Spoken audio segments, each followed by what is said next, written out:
الله الرحمن الرحیم. زمون او د ستاسو سبق د قران کریم په مقدمه کې دی او د قران کریم چې کوم مباحث د قران کریم لپاره مخکې ویل کیږي هغه مباحث کې موږ ستاسو سبق او درس دی. مخکې د قران کریم معنا لغوي، معنا اصطلاحي، نزول د قران کریم په څو مراتب شوی او جامعیت جمع کېدل د قران کریم څو ځله شوی او تعریف، موضوع، غرض دام بیان شو. نن با یو څو مباحث هم ذکر کوو او د هر مبحث به ځان ته عنوان وي. نننی اولنی عنوان حقوق د قرآن کریم. دا قرآن کریم کتاب الهی دی، دی الله تعالی کتاب دی، دا حقوق لري او دی حقوق په خاطر نازل شوی دی. اولنی حق د قرآن کریم دا دی چې بده باندې مؤمنان ایمان راوړي. دا ایمان راوړل په قرآن کریم کې اولنی حق دی د قرآن کریم. چې ټول هغه قرآن کریم چې هغه کلام الله دی او نازل دی په جناب باندې، په ده باندې ایمان په هکذا او دغه ترتیب باندې ایمان لرل دا واجب او فرض دی چې د الله کتاب دی او د الله کلام دی، منزل دی په جناب باندې، په رسول الله صلی الله علیه وسلم باندې. په ده باندې ایمان دا بالکل ضرور دی.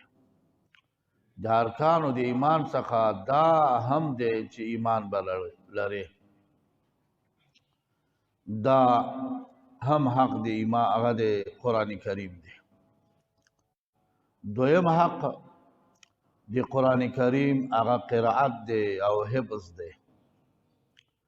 قرآن قرائت بکې دا پتا باندې د قرآن حق دی. قرآن به حفظ کې دا پتا باندې د قرآن حق دی. قرائت بکې او دا قرائت د قرآن کریم دا عبادت دی. دا استا نیکی زیاتواله راځي، دستا د عبادت زیاتواله راځي. ځکه حدیث مبارک دی اقرأوا القرآن، تاسو قرآن وای فإنه یأتی یوم القیامت. دا قرآن راتل کې په ورځ قیامت کې شفیعا لاصحابه، جرګمار د خپلو ملګرو لپاره. څوک چې د قرآن سره وابستګي کوي او ربط قایموي او د قرآن تلاوت کوي نو الله به په ورځ قیامت کې سفارش شي. الله دا به د الله په حضور کې جرګمار شي، ورته سفارش به وکړي. لکه حدیث مبارک دی د قاری د قرآن ته به وویل شي اقرأ ولولا ورتقي پورته شه ورتل او تلاوت کوا کما كنت ترتل فی الدنیا، لکه چې په دنیا کې تا تلاوت کوو.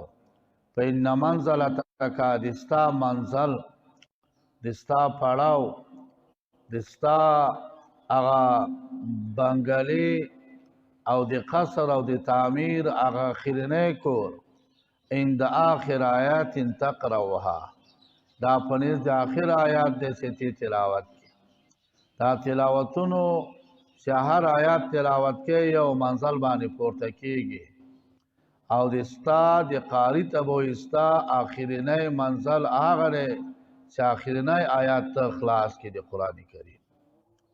نو دون منازل باندې قاری ته الله ارتقا ورکي او الله تعالی په دې منازلو باندې پورتوالی ورکړي، آخره مرتبه آخر منزل دته په نصیب شي. نو دام قرائت او حفظ د قرآن کریم دام د چا نه دی، د حقوقو د قرآن نه دی. دریم حق چې دی هغه دریم حق عمل کول دی. عمل کول دی دا دوار سی بند سی بیا بس کارو شي. نو دریم حق چې دی دا هغه عمل کول دی په قرآن کریم. عمل په قرآن کریم دام د حقوقو د قرآن کریم نه دی. دا با تاسو کوئ لکه آیات کریمه کې راځي هذا کتاب انزلناه، دا د کتاب دی چې موږ نازل کړی دی، مبارک دا د برکت نه ډک دی، د برکت نه ډک دی.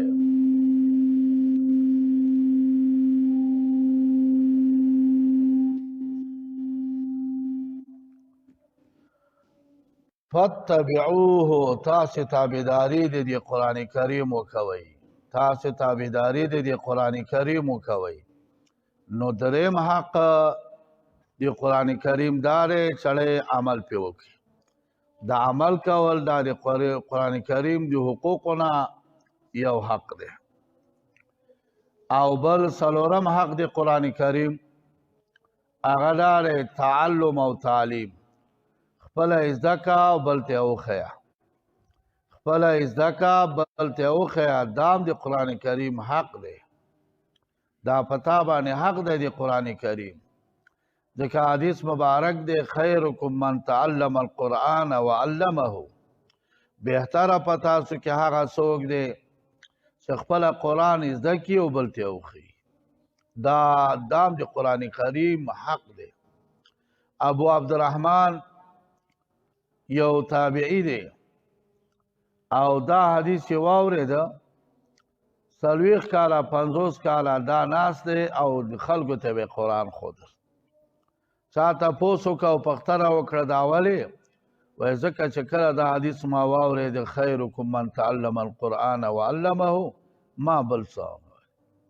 ځکه جناب د خیریت او د افضلیت او د شرافت منشأ دنیا ونه ښودله، کورونه ونه ښودله، نور مراتب د دنیا ونه ښودله، خیریت او شرافت او فضیلت یوازې په ده کې وښوده چې خپله قرآن زده که او بل ته وښیه. نو بس زه خپله قرآن زده کوم او بل ته ښیم، نو بل کار مې نشته دی. هغه تر آخره عمره پورې په همده باندې مسؤله و. دا نیکان او اولیاء د قرآن فضیلت ته لوی حصه ورکړی دی. زویم بهتره به هغه قاري صاحب وي چې هغه مسجد کې ناست وي د خلکو بچو ته قرآن ښیي. د ځمکې په سر باندې لیدنه بهتره بل څوک نشته چې هغه معلم القرآن وي، د قرآن تعلیم کوي خلکو ته. نو دام د قرآن د په ډېرو حقوقو کې، د قرآن کریم په ډېرو حقوقو کې یو حق هم دام دی، څلورم حق دام دی تعلم وکړه او بل ته تعلیم کا، خپله زده کړه او بل ته وښیه. او پنځم حق د قرآن کریم هغه دا دی چې د قرآن کریم تدبر او تفاهم حاصل کا، ترجمه یې زده کړه. یوازې قرآن کریم ویل، یوازې تلاوت کول، الفاظ به وایي خو د قرآن د معنا نه، د قرآن د مفاهیمو نه، د قرآن د معناګانو نه خبرېدل دام حق نه دی. حق د اداګي د قرآن دی ونه کړه. حق اداګي د قرآن دا ده چې هغه تدبر او تفاهم او پوهه حاصله کړي په معنی د قرآن کریم باندې. زموږ لوی عالم دی محمود الحسن دیوبندی رحمه الله رحمتا واسعتا علیه، هغه چې کله په جیل کې بندي شو په بندي خانه کې، نو دا فکر یې وکړ چې دا مسلمانان ولې په ذلت کې دي، کافران ولې په قوت کې دي. او سره دې چې مسلمانان آسمانی کتاب نازل لې قرآن کریم استاده د قرآن کریم پشته کې دی فزیوا ازاوال کې دی او فضیلت کې دی دا اوله نو د ځان سره فیصله وکړه په مغه بندي خانه کې چې زه به د قرآن کریم تفسیر لیکم چې خلک قرآن کریم معنا نه خبر شي قرآن کریم الفاظ لفظان وایا په الفاظ وایا په معنا نه خبر د مقصد نه خبر او د حکم نه خبر نو یو تلاوت باندې با عبادت د حاصل شي خو هغه مقصد اعظم چې دی چې ستاسو ژوند رڼا دی ستاسو ژوند ټولې شوبې په کې حلېږي ستاسو دنیا ژوند ښایسته کېږي او ستاسو قبر اسانه کېږي تا آخرت اسانه کېږي دا هلته کېږي چې د قرآن د معنیونه خبر شي چې د قرآن معنیونه نه خبر نفس تلاوت کې صحیح ده یو ګټه به دې وکړه په تلاوت باندې الله ثواب درکې په یو حرف باندې لس نیکي دي خو اصل مقصد حاصل نشو نو پنځم حق د قرآن کریم د حقوقونه هغه تدبر دی تفاهم دی په معنیو د قرآن باندې ځکه آیات کریمه دی افلا یتدبرون القرآن الا ویدوی ولیدوی تدبر او سوچ په معنیو د قرآن کې نه کوي نو دنه معلومیږي چې قرآن په یوازې زده کولو باندې بسا کول پکار نه دي د قرآن د تفسیر او ترجمې نه خبر کول پکار دي زمونږ د قاری صاحبان حافظان قرآن زده کی او بیا علم پسې ونه کی علم ونه کی د قرآن ترجمه او تفسیر ونه کی بیا د خدای شان همدا قاری صاحب ګډ وړي څه وخت پورې زده وي او بیا څه وخت هغه مهر کړی وي د دې وجې نه نو د قرآن زده کول دا یو امر ضروري دی دا به زده کوې دا به ته پې عمل کوې نو د دې وجې نه پنځم حق چې دی د حقوقو د قرآن کریم نه هغه تدبر دی او تفاهم د معنیو د قرآن دی چې معنیو د قرآن به زده کوې دا پنځم حق دی شپږم حق د حقوقو د قرآن کریم نه هغه دا دی چې قرآن کریم د خپل مملکت قرآن کریم د خپل هیواد لپاره قانون ساز جوړ کړه ټولې فیصلې د بعد په قرآن کریم ټولې فیصلې هغه فیصلې چې هغه د کورنۍ فیصلې وي په قرآن کریم باندې وشي که هغه د اجتماعي فیصلې وي په قرآن کریم باندې وشي که شخصي فیصلې وي که سیاسي فیصلې وي ټول حاکم هغه قرآن کریم شي دام د قوانینو د قرآن کریم د حقوقو د قرآن کریم نه یو حق ده چې ستا قانون ساز اتا نظام حیات ستا ژوند ټول د ژوند ټولې شعبې د ژوند ټولې برخې د ژوند ټولې برخې هغه د په قرآن کریم برابرې وي هره برخه هره شعبه هره حصه د ژوند که هغه حصه د ژوند د تا شخصي فردي ژوند وي که هغه حکومتي ژوند وي که هغه سیاسي ژوند وي که هغه اجتماعي ژوند وي هغه د په قرآن کریم برابر وي ځکه همدا قرآن کریم دی د انسانیت او د بشریت د لارښودنې لپاره نازل شوی دی همدا قرآن کریم دی چې د انسانیت او بشریت کمال او عزت په قرآن کریم کې دی همدا قرآن کریم دی چې د انسانیت او بشریت حیثیت مقام و منزله په قرآن کریم باندې دی دا نور دا سوال سوه کاله څه د پاسه سوال سوه کاله قرآن کریم را روان دی لله الحمد څوک به دا ونه وایي چې دا قانون کې د ترمیم وشي یا دا قانون کې تغییر ورکړی شي قسم په خدای کافران هم پې قایل دي کافران هم مني هیڅوک دا نشي ویلی چې د کې د ترمیم وشي تغییر وشي دا نه دی پکار دا نه دی پکار او زموږ هغه وضعي قانونونه چې هغه پارلمان کې یا زمونږ په اصطلاح باندې سیاسیون چې هغه یو قانون پاس کړي هغه کال پې نه تېر شوی خلک پې بد رد وایي وایي راځئ دا ترمیم کړو پکې تغییر و تبدیل راځي کله څه راځي کله څه راځي څوک پې بد وایي څوک یې خوښوي څوک یې ردوي خو لله الحمد کلونه تېر شوي د قرآن کریم په یو قانون باندې څوک اعتراض نشي کولی او دا داسې قانون دی چې دا سوونه کالونه تېر شوي دي په ټولو باندې اعلی سویه برابر دی داسې نه دی چې بعضې قومونو باندې راځي په بعضو نه راځي په بعضو به خاریو باندې راځي په بعضو نه راځي یو اعلی سویه یو برپا قانون دی نو د حقوقو شپږم حق د قرآن کریم نه هغه دا دی چې ځان ته به د خپل د ژوند قانون په ټول برخو د ژوند کې هغه به د قرآن کریمي قرآن کریمي چې تا فیصله جات په قرآن کریمي ټولې فیصله جات دی په قرآن کریمي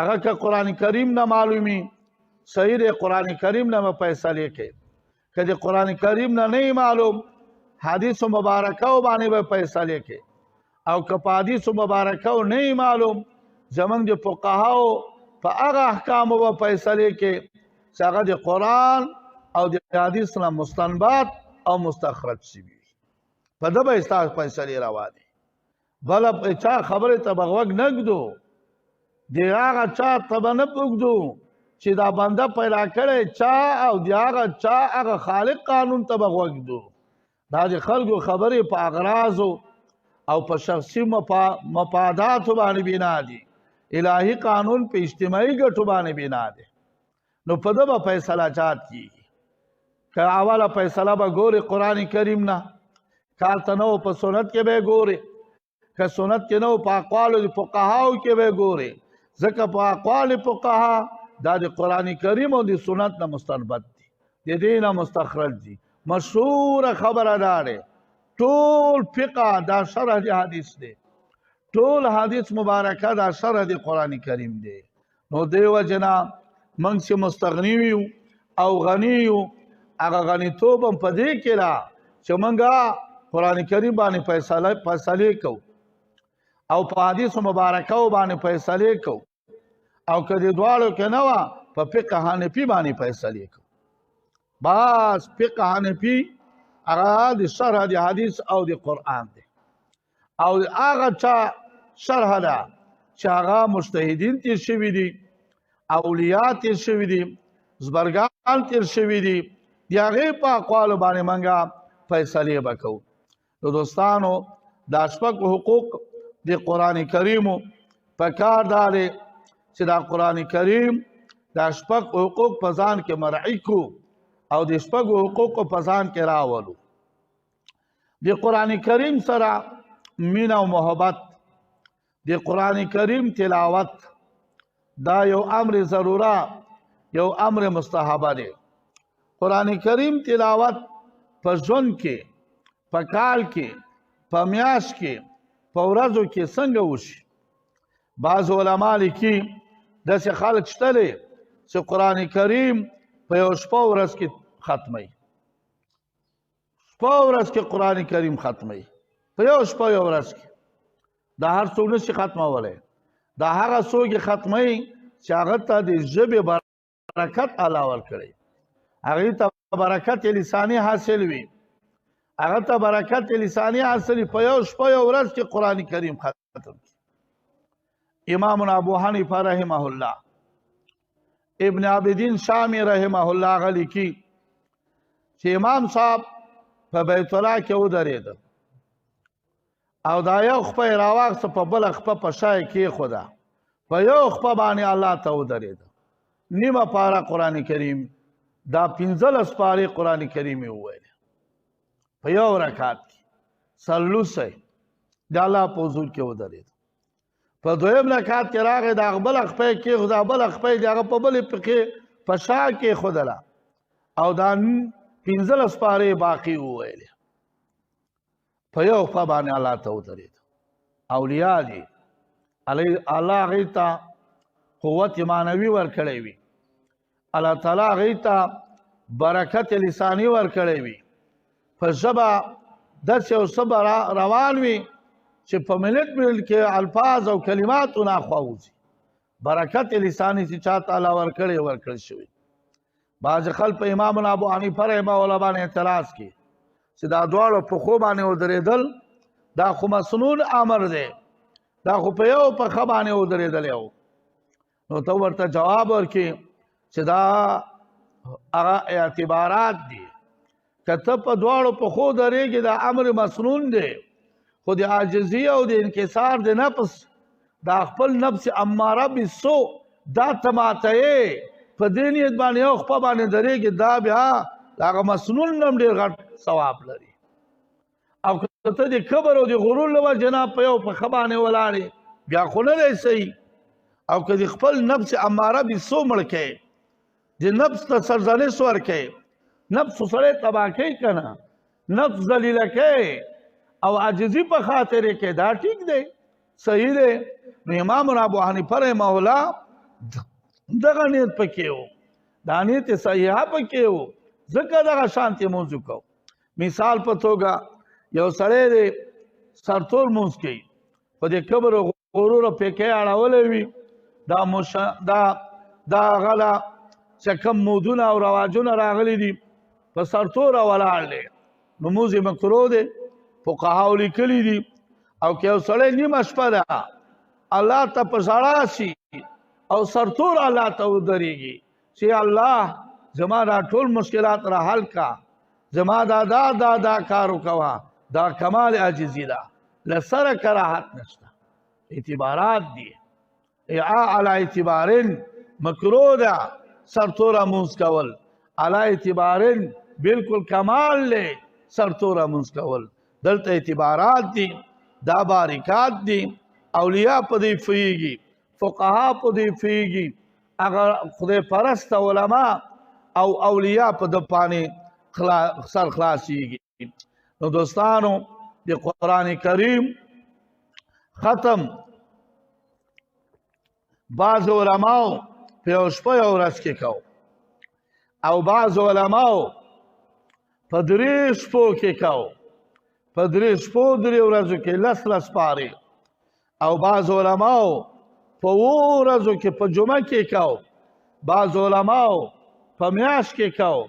خو کتابونو لیکلي دي حافظ ته پکار دا دی، قاری د قرآن ته پکار دا دی چې 40 ورځو کې خامخا قرآن ختم کړي.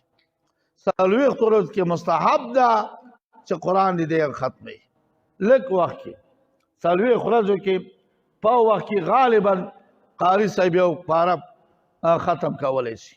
نو هغه تقریبا 15 منټو کې 15 دقیقو کې یو پاره ختمولی شي. دا د 20 منټه واخلي نو 40 ساعتو کې 20 منټه څه دي. او چې دغه قاری چې داسې په ورځ کې یو پاره وایي او دنه بیا قرآن نه هېرېږي. او زمون قاریان چې دي تمام کال قرآن هیر چې شعبان داخل سي ځان لیوانی کی، دته شعبانیان قاریان وایي. شعبان کې شروع کی هغه کله کی قرآن خو سړی نه داسې تیښته کوي لکه هغه د اوښ بچی ترېدلی چې هغه اوښ بچی چې ته ځان ته نیسې نو ته به یې ګونډه ماتې تا سره به پاتې وي.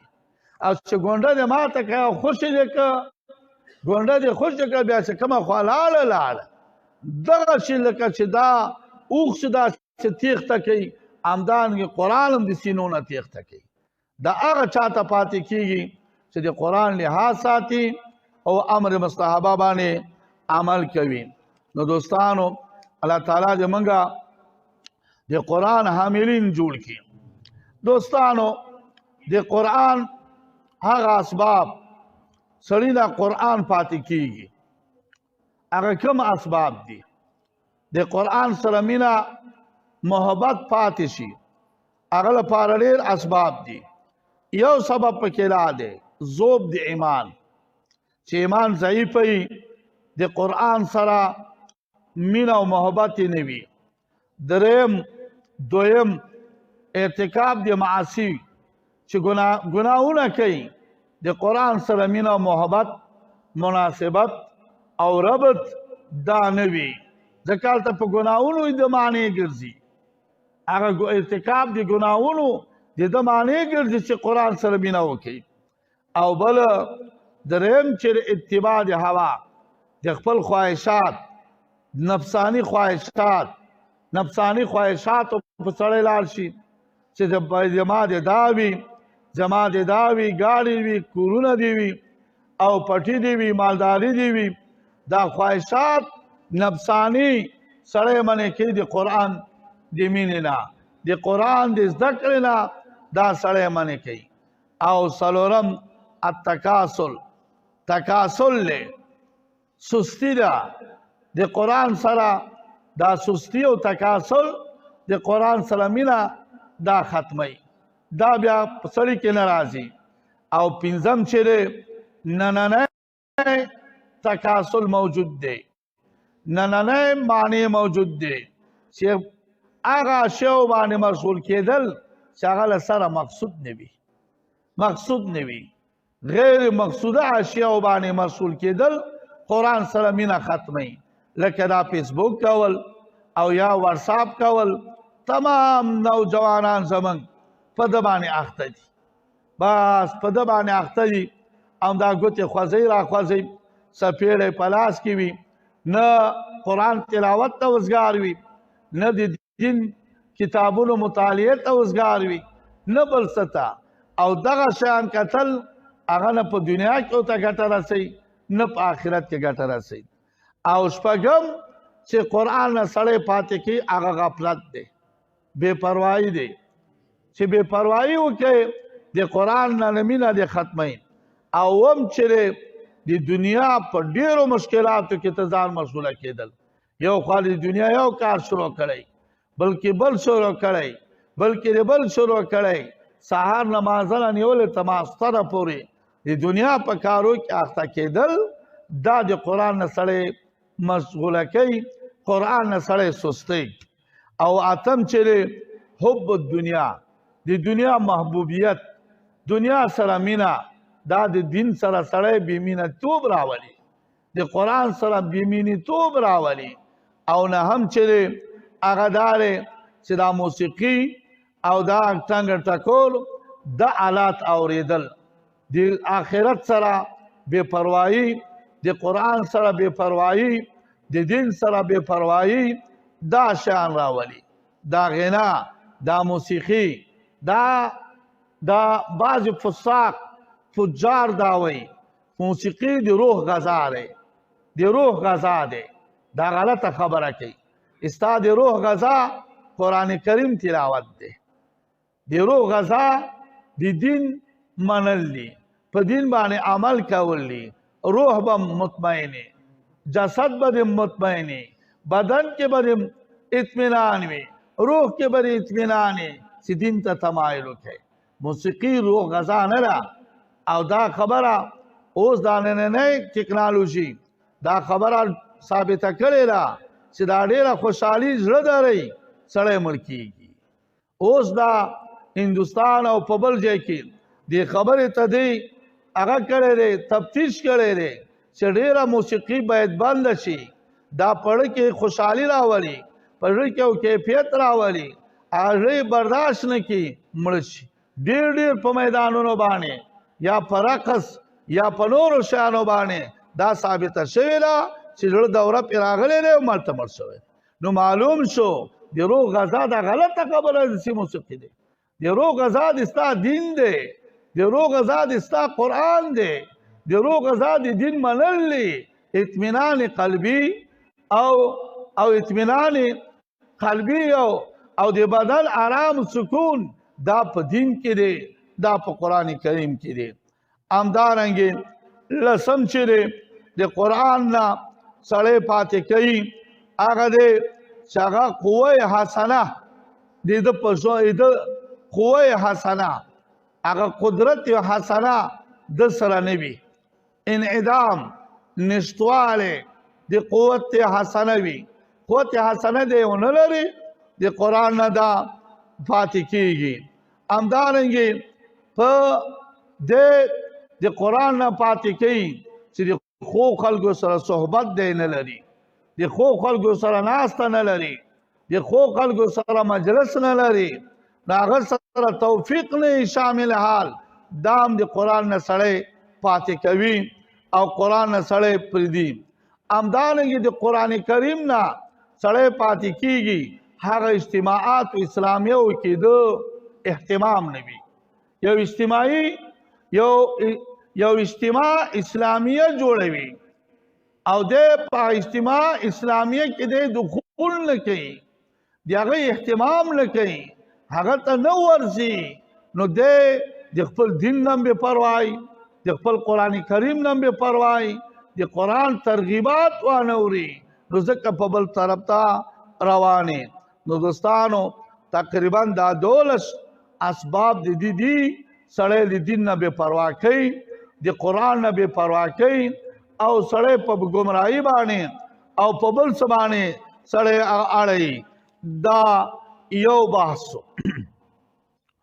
بل بحث چې هغه اهداف د قرآن دي، د قرآن کریم اهداف هغه څه دي؟ اهداف د قرآن هغه پکار دي. اهداف د قرآن کریم اهداف د قرآن کریم مقاصد هغه څو دي؟ هغه به تاسو ته بیان شي. یو هدف، یو مقصد د قرآن کریم دا دی چې تصحیح د عقیدې او د خپل د عقیدې صحت او توحید په نفس کې پیدا کول، دا د قرآن کریم د اهدافونه دي. چې قرآن کریم سړی په صحیح معنا باندې په ترجمه او تفسیر باندې ووایي، الله به د صحیح عقیدې خاوند وګرځي. الله تعالی به د صحیح عقیدې خاوند وګرځي او الله تعالی به د په عقیده کې توحید مرکوز وګرځي او د توحید مسله به د په اړه کې کینی. الله به یک وګڼي، یکتا به وګڼي، هم په ذات کې هم په صفاتو کې. یو هدف خدا دی. بل هدف دا دی چې خلکو ته به دعوت ورکړي حسن عبادت ته. د قرآن کریم دویم هدف، دویم مقصد هغه دا دی چې د خلکو دعوت دی، خلکو ته لارښودنه ده حسن عبادت ته، ښایسته عبادت ته، د الله عبادت ته خلک راګرځوي.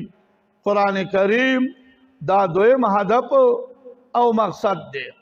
او دریم هدف او مقصد د قرآن کریم دا دی چې اولیاء، نیکان خلق، متقیان خلق د هغې ته هدایت دی، د هغې ته لارښوونه ده.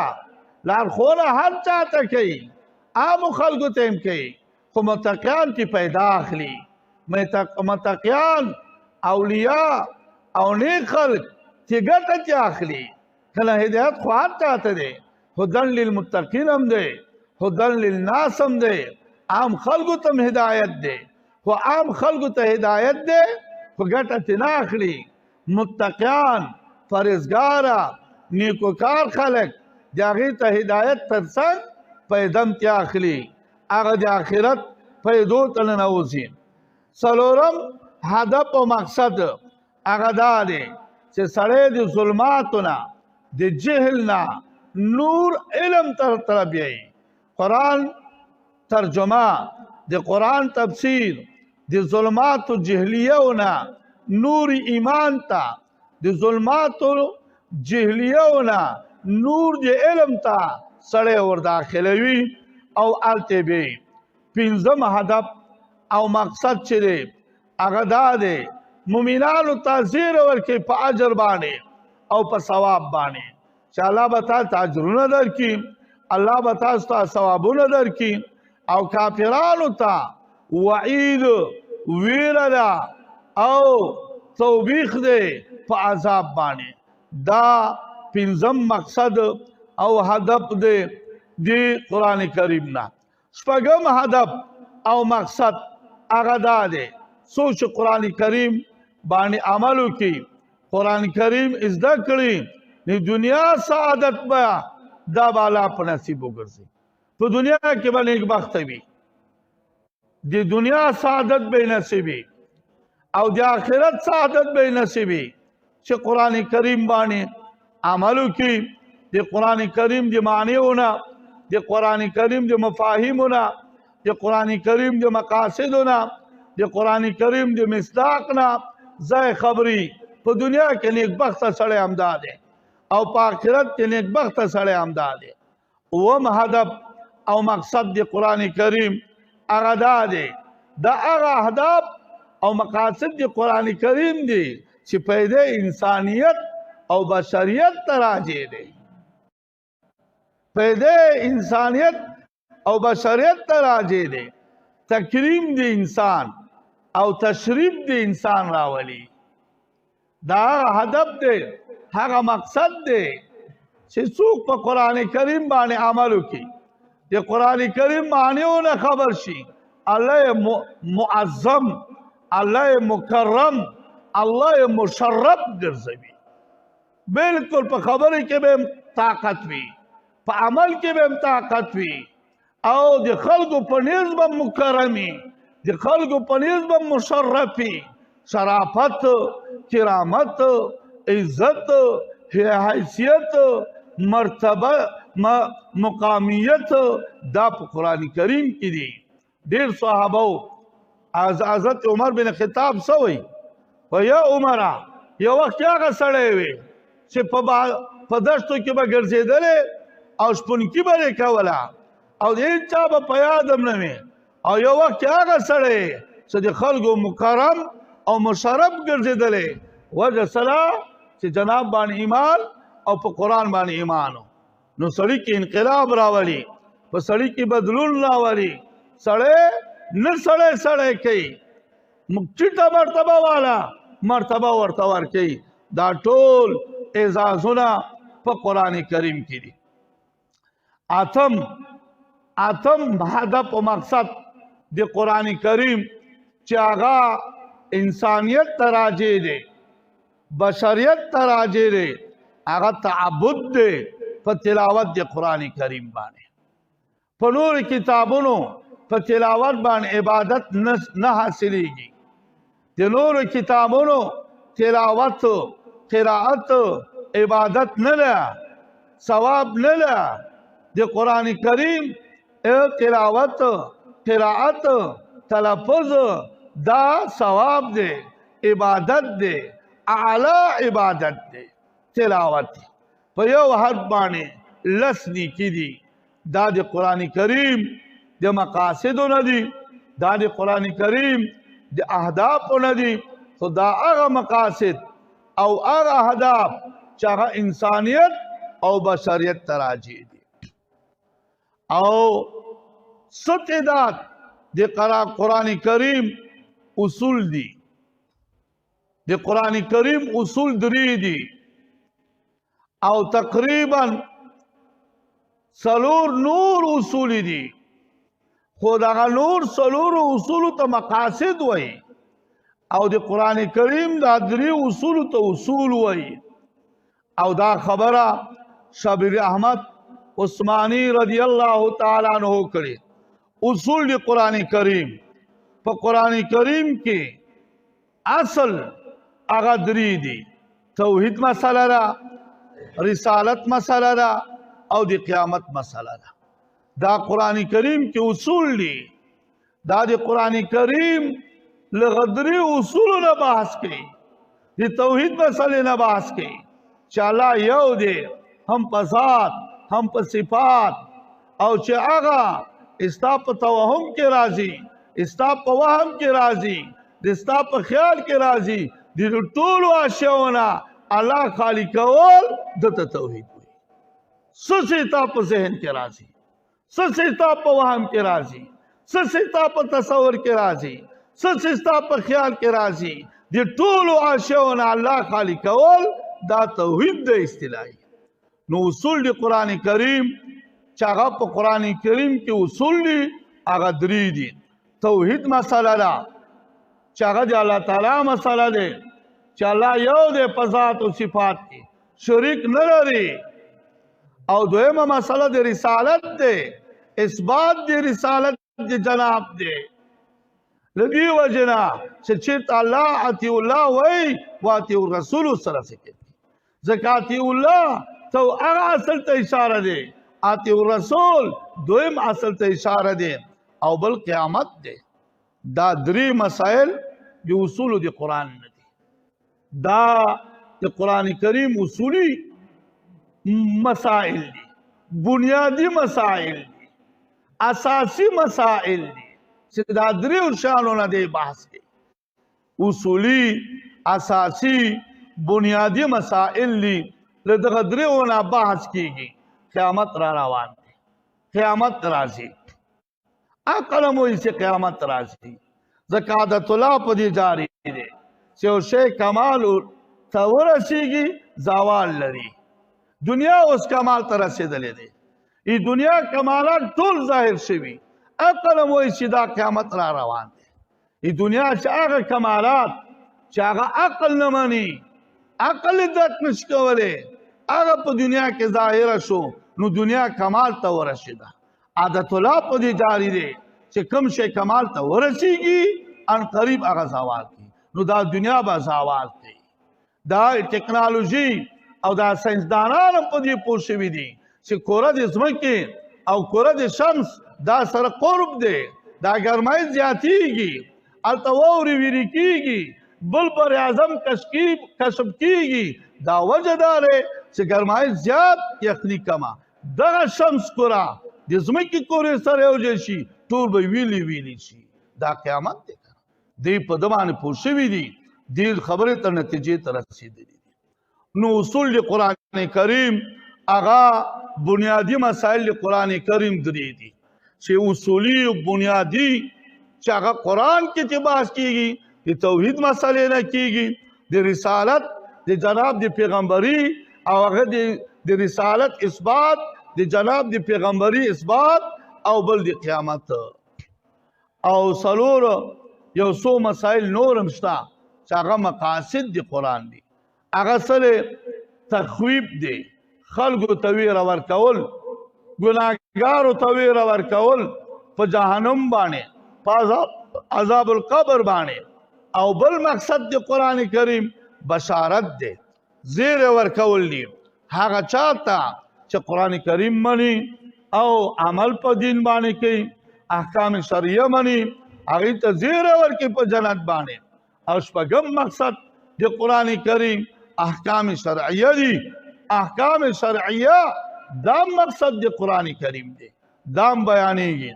او هم مقصد په قرآن کریم کې الجهاد فی سبیل الله، جهاد فی سبیل الله، دا د مقاصد د قرآن نه دي. جهاد هغه ذریعه دی، هغه وسله ده چې مسلمانان عزت په عزت پاتې کوي. که جهاد په مسلمانانو کې نه وي، مسلمانان په ذلت او په خوارۍ او په رسوایۍ سره مخکې کوي.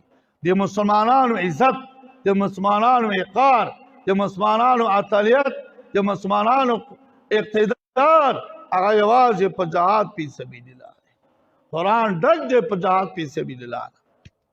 او بیا په دې جهاد په امور جهادیو کې یا په نورو مسایلو کې انفاق فی سبیل الله، اتم چې دی انفاق فی سبیل الله، د الله په لاره کې خیر و خیرات، صدقه خیرات او یا زکات فرضی ورکول، دام دی مقاصد قرآن کریم نه دی.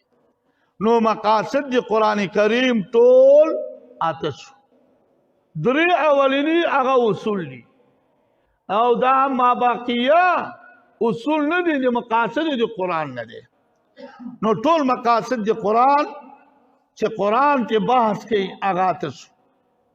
توحید، رسالت، قیامت، تخویف، بشارت، احکام، جهاد فی سبیل اللہ، انفاق فی سبیل اللہ. د الله په لار کې خرچه کول دا د مقاصد د قرآن نه دي. نو دوستانو الله تعالی دې موږ د مقاصد د قرآن نه خبر کی چې مقاصد د قرآن کریم باندې من عمل وکړو. اوس یوه مسله چې تاسو ته من ذکر کوو او هغه باندې عمل کول ضرور دي. هغه مسله سره چې په قرآن کریم کې راځي او د دې قرآن کریم نه دنه بحث کې هغه دا دی چې قرآن کریم کې ناسخ او منسوخ دا په قرآن کریم کې ځای په ځای راځي.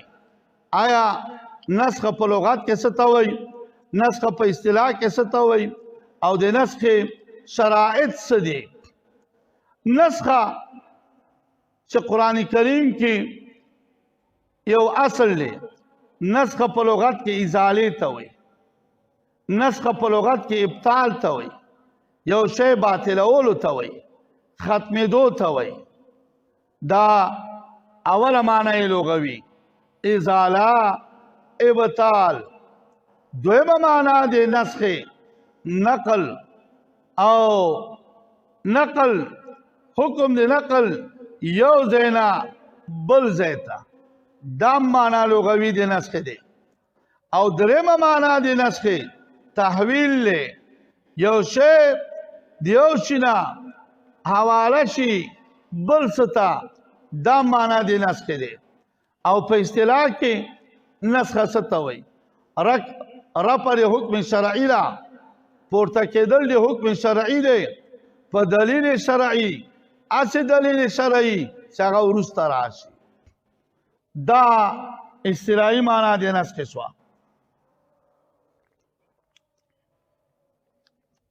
اصطلاحي معنا د نسخ رفع د حکم شرعي، پورته کېدل د حکم شرعي په دلیل شرعي، هسې دلیل شرعي چې هغه وروسته راشي. یو او یا چا د نسخ معنا کړي رفع د حکم شرعي دی په مثل باندې، یو حکم شرعي پورته شي د هغه مثل راشي، خو دا بل مثل چې راشي هغه د اول نه وروسته راشي. دا معنا د نسخ دی.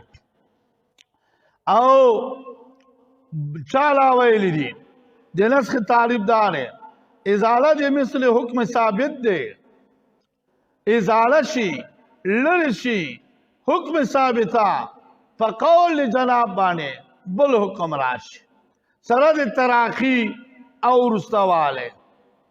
او یو چا ویلي چې ازاله د حکم دی وروسته د استقرار د حکم، یو حکم مستقر وي یو حکم ثابت وي د هغه لرې کولو ته نسخه وایي. او چا دا خبر هم کړی چې نسخه نقل د حکم دی خلاف ته نقل کول دام نسخه دی. دا تعریفات هغه معنا لغوي شو، دا معنا اصطلاحي شو. او باقی ناسخ څه ته وایي؟ ناسخ د صيغه د اسم فاعل دی، نسخه ینسخون دی فهو ناسخون، دا اسم فاعل دی. نو ناسخ حقیقتا هغه الله تعالی دی. الله تعالی نسخ راولي، هغه یو حکم یو وخت پورې. د دې وجه نه اصولین زمونږ د اصول کتاب وایي نسخه په نسبت موږ ته ده، نسخه په نسبت الله ته نه دی. الله تعالی چې دا حکم راوړی هغه یې موقت راوړی چې دې زمانې پورې وایي، چې زمانه پوره شي الله هغه حکم ختم کړي بل حکم راشي. نو نسخه په نسبت د موږ علم تعالی، ځکه موږ ته به دا ګمانو چې دا حکم دائم او مستقر و، نو چې بل راغی موږ وایو دا منسوخ شو. او الله ته نسخه نه دی، الله تعالی خو هغه حکم چې دغه مودې پورې فرض کړی و چې هغه مودې پوره شوه بل حکم راغی. نو نسخه په نسبت الی العباد دی، نسخه په نسبت الی الله نه دی. او بل منسوخ دی، منسوخ صيغه د اسم مفعول دی، نسخه کړی شوی، تعویل کړی شوی، نقل شوی. کوم حکم سابق وي هغه ته منسوخ وایي، چې حکم نوی راشي دته ناسخ وایي. دا په قرآن کریم کې شته، هو دا شته ده. او کته وې د نسخ لپاره پیدا سره او ثمره پکې سره دا به جواب شي. وې د څه مثال دی چې ډاکټر چاته دوايي ولیکي او ورته وایي چې دغه دوايي ته دغه وخت وخوره، چې دا دې وخوړله نو دې دوايي دا پرېږده بیا دغه استعمال کړه، نو ستا صحت به راشي. نو الله تعالی هم هغه د روحاني ډاکټر دی. د انسانیت صحت او عافیت د انسان جوړېدل هغه په دغه باندې راځي، په احکام شریعه راځي چې احکام شریعه به په دغه وخت پورې وي، بیا به وروسته په دغه وخت پورې شي، بیا به په دغه باندې شي. نو دا یو قسم طبابت او د روحانیت سره تړلې خبره دی، د هغه نه لرې نه دی. باقي د نسخ لپاره شرطونه څه دي؟ منسوخ چې دی حکم شرعي به وي، حکم عقلي ته نسخه نه وایي چې عقل باندې حکم ثابت وي. منسوخ به حکم شرعي وي. او بل دا دی چې ارتفاع د یو حکم چې راځي دا مرتفع پورته کوونکی دا به هم حکم شرعي وي. او بل دا دی چې ناسخ به وروسته وي، منسوخ به مقدم وي، حکما دا د شرایطونه دی. او بل دا دی چې دا حکم سابقه چې دی مقید په وخت معینه پورې، یو زمانه مخصوصه پورې هغه وخت معینه خلاص شي، زمانه مخصوصه خلاص شي، بل حکم پسې راشي. دا سوره هغه دی د نسخ لپاره هغه ظاهري خبرې ما تاسو ته وکړې. او باقي د نسخ لپاره چې کوم صورتونه دي هغه صورتونه کې چې نسخ راغلی وي هغه تقریبا عدد د هغه صورتونو چې ناسخ وي او منسوخ پکې نه وي، منسوخ په نورو صورتونو کې وي، هغه 40 صورتونه دي. 40 صورتونه چې هغه کې ناسخیت شته او منسوخیت نه وي، او 25 صورتونه دا دي چې هغه کې ناسخ او منسوخ دواړه شته.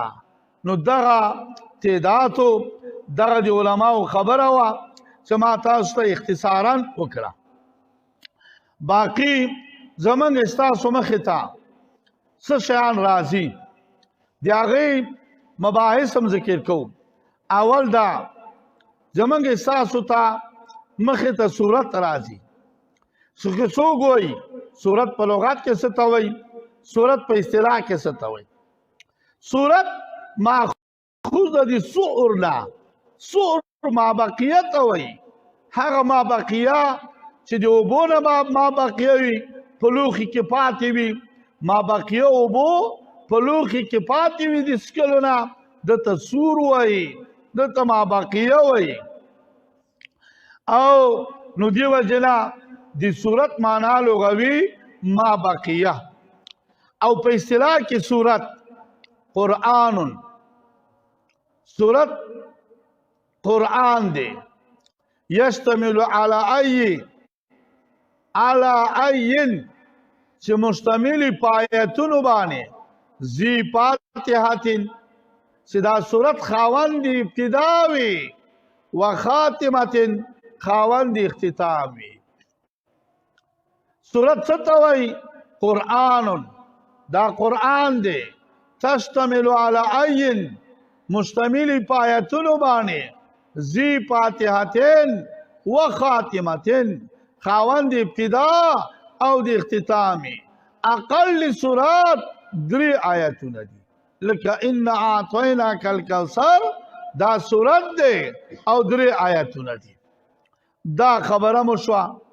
باقي زموږ ستاسو مخې ته چې راځي هغه آیات دی. آیات په اصل کې آیتونو، یہ پالب بدل کې آیاتون شو، یا آیتون په اصل کې اویتونو، و پالب بدل کې آیتون شو. لغوی معنی د آیات هغه علامې ته وایي.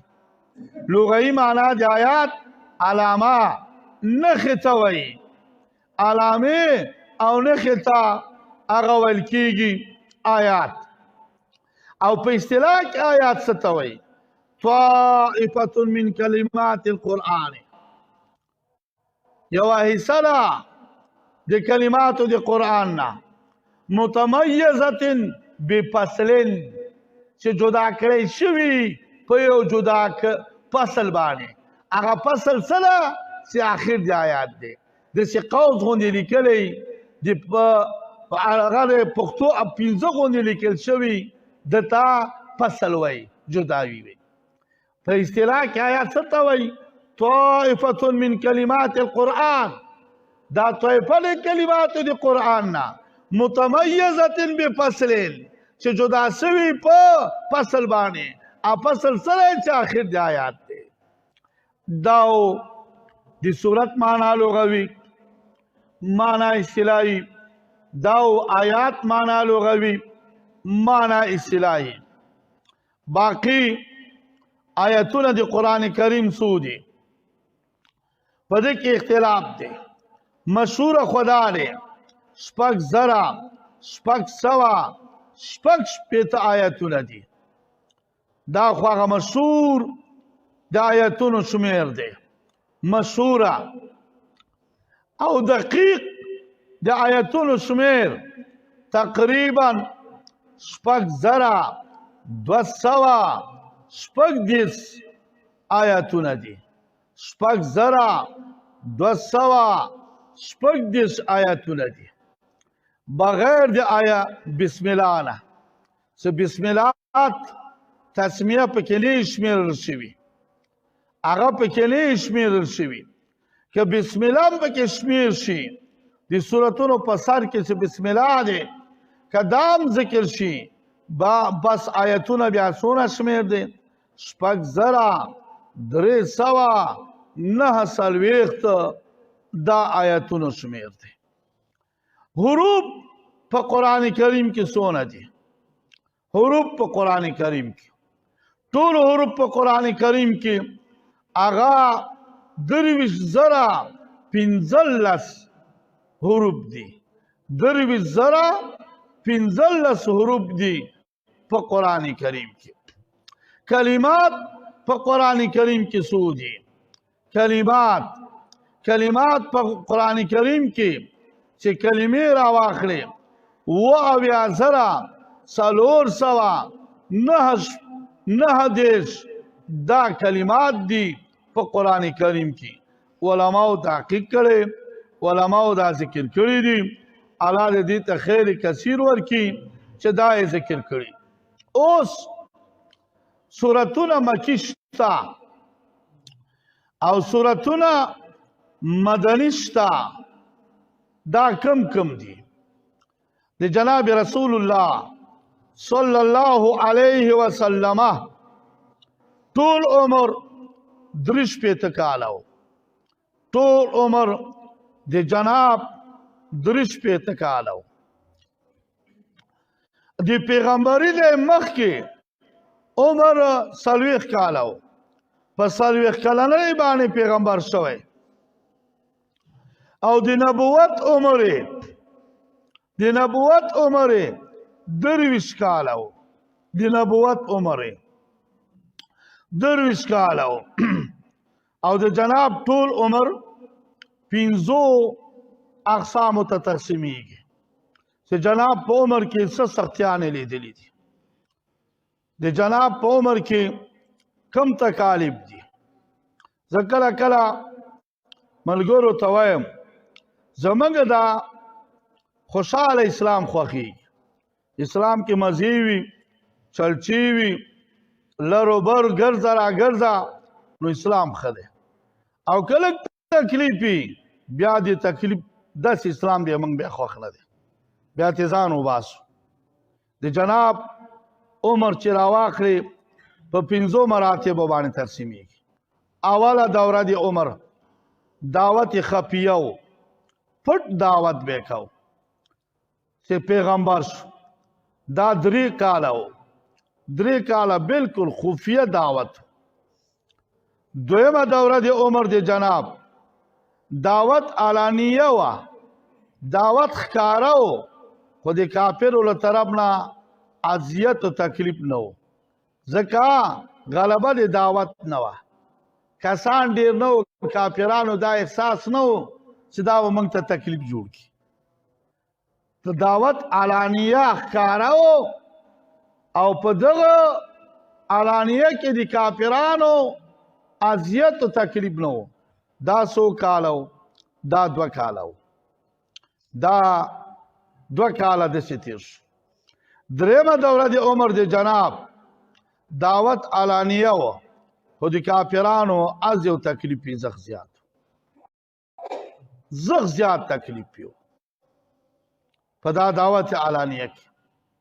یو وخت کې جناب رسول الله صلی الله علیه وسلم په بیت الله شریف کې په مانځه باندې اخته دی، مونځ کوي، د الله عبادت کوي. دا کافران ابو جهل، عتبه او شیبه او غیر ذالک را ټول شو. وایي څوک شته دی چې هلته دی د اوښې یو پریوان دی پروت دی چې کله جناب په سجده پریوځي دا پریوان به د په شا باندې څوک واچي، په شا باندې به یې څوک واچي. کافرانو یو بل ته وکتل، یو بدبخته لاړ، هغه پریوان د اوښ چې هغه بچیدان دی هغه یې راوړه او چې جناب په سجده کې لاړ په دا شی ورته کېښوده او له ډېره خوشحالۍ نه یو بل ته ډیکې ورکړې، څه ښه نااشنا کار هم وکړ. نو فاطمة الزهرا رضی الله تعالی عنها خبره شوه، هغې د کافرانو ته رد بد وویل او هغه یې ترې لرې کړل او جناب دا سجده اوږده کړه، الله ته زارۍ او تضرع عاجزي کوله او دې سره په دې سجده باندې الله ته پروت چې هغه یې لرې کړ. الله ته جناب خیرا دې ته وکړې چې خدای هلاکې کړي. یو یو یو یو نوم یې واخیست.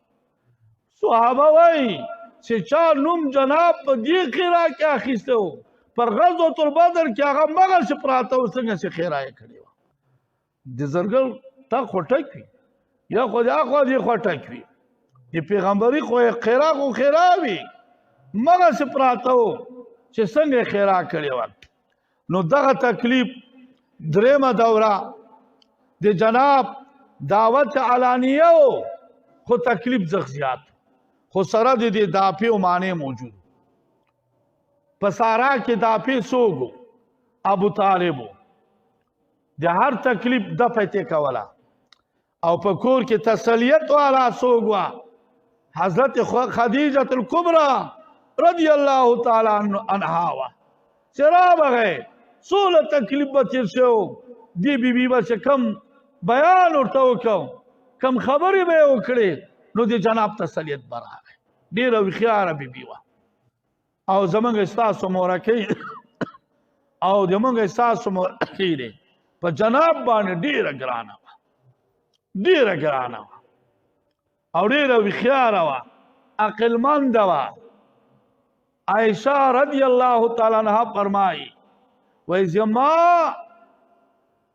غیرت په نورو بیبیانو نه راځي، په ده مې ډېر غیرت راځي چې جناب ډېره یادوله چې دا څنګه په ده باندې ګرانه دی او چې جناب به چې صدقه او خیرات وکړو نو جناب به د خدیجة الکبرى هغه انډیوالانو ملګرو ته به خامخا حصت یې کوله چې دا زما د بیبي انډیواله دی، خپلوانه دی، د هغې برخه به یې باقاعده کوله.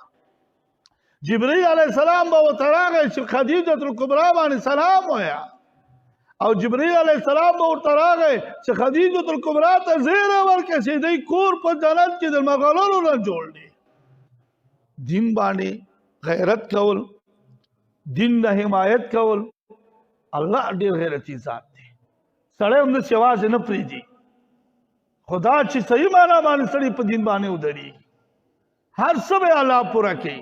هم په دنیا کې احساس وي هم په آخرت کې عزت وي ټول به دی وي نو په دین باندې نو دلته دا درېمه دوره وه خو دا په خارج کې موجودو چې ابو طالب او په داخل کې هم دفع کوونکې موجوده وه چې خدیجة الکبرا وه هغې به تسلیت ورکو دا کار موجودو او څلورمه دوره هغه دوره علانیه وه خو دا سخته دوره وه تکلیف آوره دوره وه جناب ته تکلیف بالکل سخت شو دې حد ته ورسېد چې جناب په بیت الله شریف کې مونځ کوي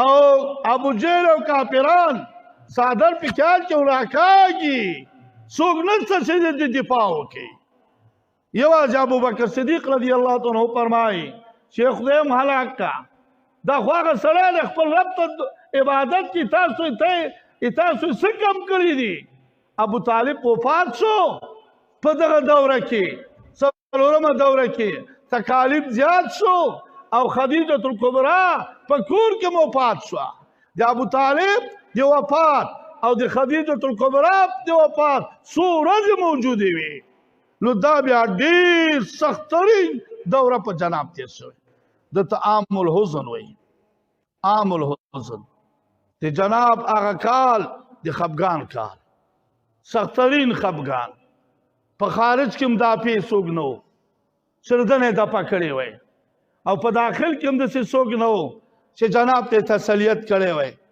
نو دا عام الحزن ورته وایي دا څلورمه دوره دی په جناب تېره شوې دی همدا عام الحزن چې الله باندې ګران پیغمبر الله بیا دې ته منظره ورکړه چې دا حزن دا تکلیف کې لاړ شي بیا معراج او اسراء ته بوته ځکه چې چا باندې تکلیف وي حزن وي هغه په منظره لاړ شي یو طرف ته هغه تکلیف لاړ شي نو الله تعالی دې رفع د حزن او رفع د تکلیف او اثبات د خوشحالي په خاطر الله معراج ته او اسراء ته ولېږه چې دا راشي دا د جناب رسول الله صلی الله علیه وسلم درېمه څلورمه دوره وه پنځمه دوره د جناب چې هغه دور مدني او مکی و دور مکی او دور مدني درویشت کاله په مکه کې تیر شوي دي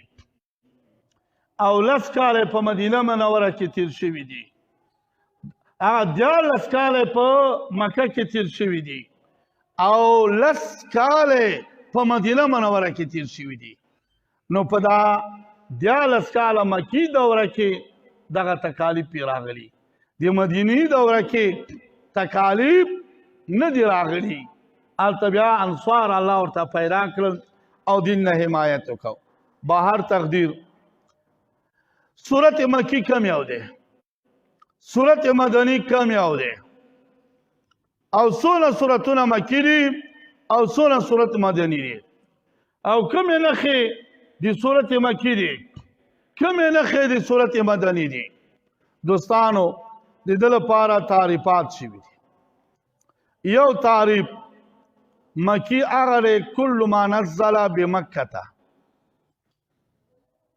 مکی صورت هغه دی چې په مکه کې نازل وي مدنی صورت هغه دی ما نزل فی المدینه چې په مدینه کې نازل وي برابر خبره چې قبل الهجرت که بعد الهجرت دا تعریف د صورت مکی و مدنی دی په اعتبار د مکان سره دویم تعریف مکی هغه صورت دی چې خطاب اهل مکی ته شوی مدنی هغه صورت دی چې خطاب مدینی والا ته شوی دا تعریف دی صورت مکی و مدنی دی په اعتبار دی موضوع په اعتبار دی خطاب دریم تعریف چې دا ښه تعریف دی او فصیل تعریف دی مکی هغه دی چې قبل الهجرت وي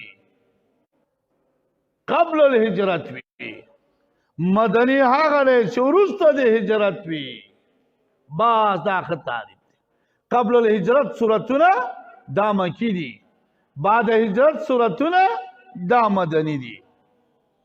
اوس کومې نښې نښانې د صورت مکی دی او د صورت مدنی دی چې په کوم صورت کې سجده د تلاوت وي دا پوشه مکی دی. یو نښه دا شو. کوم صورت کې سجده د تلاوت موجوده وي دا نښه لیدله چې دا صورت مکی دی. یا په کوم صورت کې کله راغلی کله داسې نه ده داسې ده دا صورت مکی دی.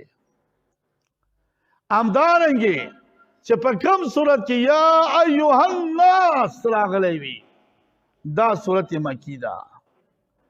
او همدارنګې چې په کوم صورت کې قصص د انبیاء وي او د اممو سابقه وي دا صورت مکی دی بغیر صورت بقره ده. او په کوم صورت کې چې د آدم او د ابلیس قصه راغلی بغیر د صورت بقره نه دا مکی دی.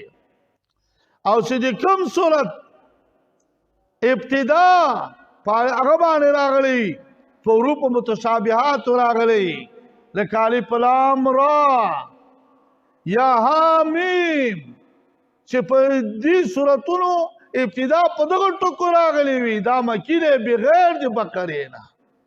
د بقرې الف لام میم باندې راغلی دا بیا مکی نه دی دا مدني دی. بغیر د بقرې نه د نورو صورتونو په ابتدا کې چې دا ټکي راغلی وي دا مکی دی. دا مو شو. همدارنګې صورت مدنی کم صورت دی؟ صورت مدنی بعد الهجرت. دې صورت مدنی نښې نښانې کمې دي.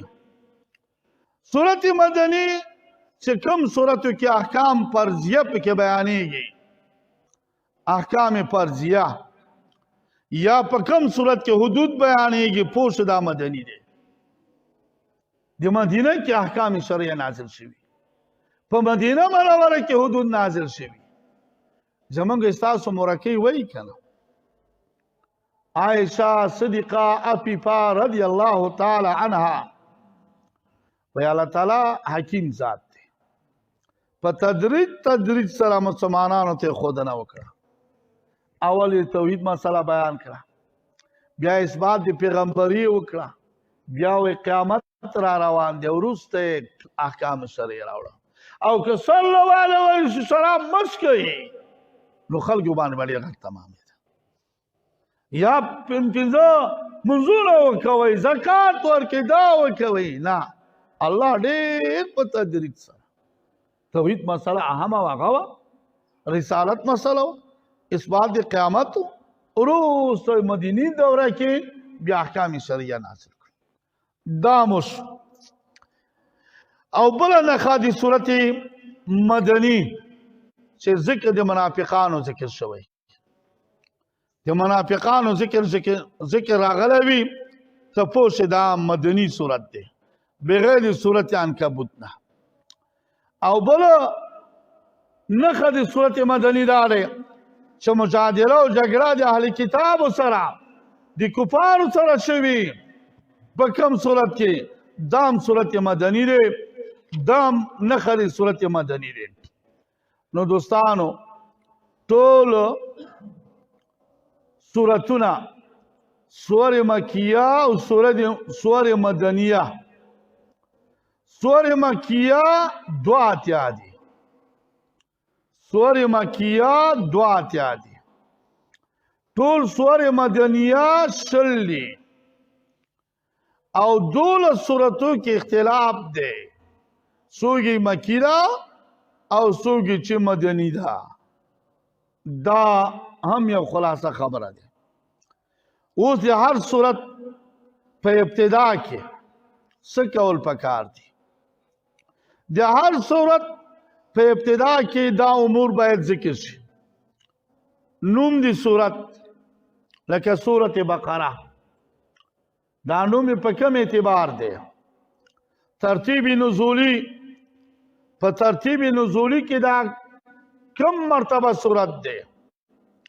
عدد دی آیاتو عدد دی رکوعاتو عدد دی کلماتو عدد دی حروفو دا باید ذکر شي او ربط د دې صورت د ما قبل سره باید ذکر شي او موضوع خلاصه د صورت باید ذکر شي چې د دې صورت موضوع سره خلاصه خبره سره خبره به راټولو او چې خلاصه شي د قرآن په هغه تفسیر باندې شروع کوو تر دې ځای پورې موږ د قرآن مباحث ذکر کړل چې قرآن کې کوم مباحث وو هغه مباحث چې هغه ضروري وو په اختصار سره هم ذکر کړل په تفصیل سره هم نه دي ذکر کړي اوس زمونږ ستاسو شروع د قرآن کریم په ترجمه او تفسیر کې دی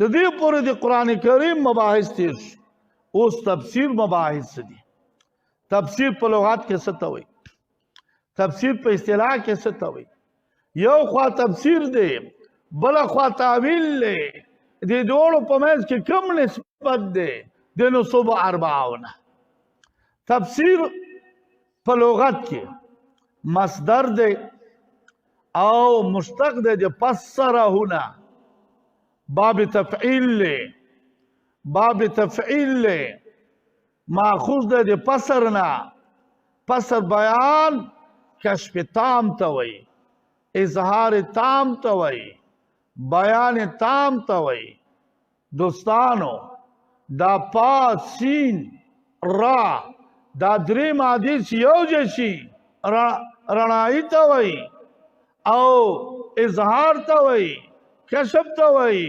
بیان ته وایي اوس پسر هم بیان ته وایي تفسیر هم بیان ته وایي او د سهار رڼایي ته هم اسپار وایي هغه هم رڼا دی سفر ته هم سفر وایي ولې سفر وایي چې کور نه ووته ظاهره شو مخکې کور کې پټ و نو د دې سین او فا او را ماده د الله شان دی چې هغه په معنا کې اظهار بیان کشف تام پروت وي نو دا سفر ته هم سفر وایي ځکه سړی له کور کې پټ و هغه ښکاره شو روان شو کتابونو لیکلي زموږ د اصول کتابونو وایي دا سفر ته ولې سفر وایي وایي ځکه ویظهر عن اخلاق رجال سفر وایي داسې یو شی دی چې اظهار راولي د اخلاقو د سړو نه سړی په سفر کې معلومیږي یو خوا تږی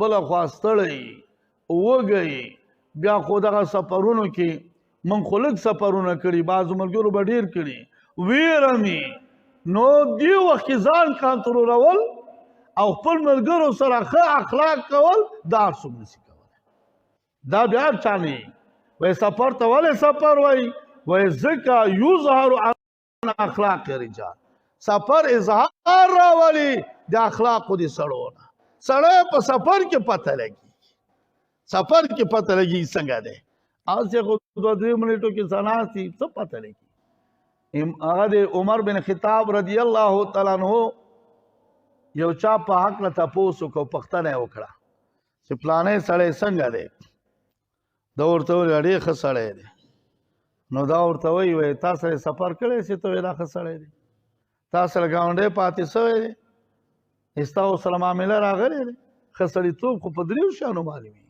په سفر معلومیږي چې ګاونډی دې پاسو معلومیږي او معامله دې وکړه معلومیږي یو 2 رکعته مونځ قطع سر قطع پورته کړی وی ته یې ښه سړی دی په 2 رکعتو باندې سړی ښه سړی کېږي نه ډېر خلک 2 رکعته کې 4 رکعته کې له داخل نه به خبر نه ښه سړیتوب په دریو شیانو معلومیږي یا په معامله معلومیږي یا په سفر معلومیږي او یا په هغه باندې ګاونډیتوب باندې معلومیږي چې ګاونډی دې پاتې شي نو د سفر معنا اظهار تفسیر معنا اظهار کشف تام او په اصطلاح کې تفسیر څه ته وایي په اصطلاح کې تفسیر هغه یو امام دی هغه بیانوي التفسیر علم تفسیر علم دی یفهم به چې فهمولی شي پوهه راتللی شي په سبب د علم تفسیر سره